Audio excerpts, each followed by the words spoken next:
এই বৃহত্তর সিলেটের কৃতি সন্তান এবং বাংলাদেশের একজন অবিসংবাদিত নেতা জনাব ইলিয়াস আলী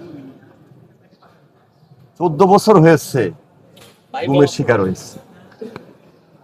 তিনি গুম হয়েছেন একটা রাষ্ট্রীয় সন্ত্রাসের শিকার হয়ে, যে রাষ্ট্রের নেতৃত্ব দিয়েছিলেন তৎকালীন ফ্যাসিস্ট প্রধানমন্ত্রী শেখ হাসিনা।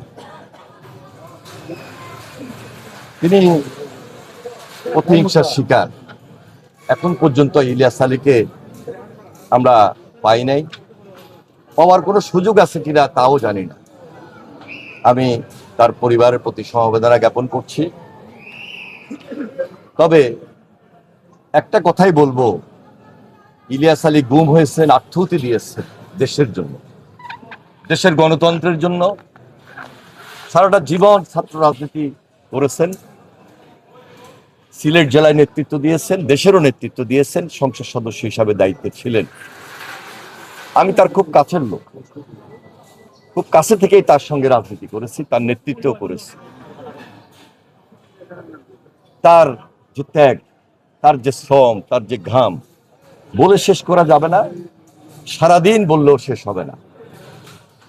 আমরা আশা করছি যে তার এই ত্যাগের মধ্য দিয়ে বাংলাদেশের গণতন্ত্রের বীজ শক্তিশালী হবে এবং আগামী দিনে এই বাংলাদেশ জনাব তারেক রহমানের নেতৃত্বে মাননীয় প্রধানমন্ত্রী এগিয়ে যাবে এবং নতুন একটা বাংলাদেশ আমরা এই দেশবাসীর সামনে গড়তে পারব। গুমের যে অধ্যাদেশ বা মানবাধিকারের যে অধ্যাদেশ সেগুলো নিয়ে আসলে বিএনপি সরকারের অবস্থানটা আমরা খুবই পজিটিভ। যেই পরিবার গুমের শিকার হয়েছে, আমরা যারা অত্যাচারিত হয়েছি, আমরা যারা নির্যাতিত হয়েছি দীর্ঘ 17 বছর এবং সর্বশেষ জুলাই আন্দোলনে যারা ত্যাগ স্বীকার করেছে, শহীদ হয়েছে, নিশ্চয়ই আমরা অনুধাবন করি, রিয়েলাইজ করি। মাননীয় প্রধানমন্ত্রী জনাব তারেক রহমান তিনি নির্যাতিত ছিলেন, তিনি নির্বাসিত ছিলেন। আমাদের স্বরাষ্ট্রমন্ত্রী জনাব সালাউদ্দিন সাহেব তিনি নিজেও দীর্ঘদিন গুম ছিলেন। সুতরাং বিচার আছে, বিশ্লেষণ আছে, অধিকতর তদন্ত আছে।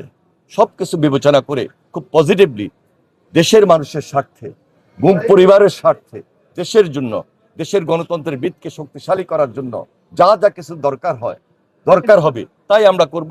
সর্বোচ্চটা করার জন্য আমরা সক্রিয় আছি, সজাগ রয়েছি।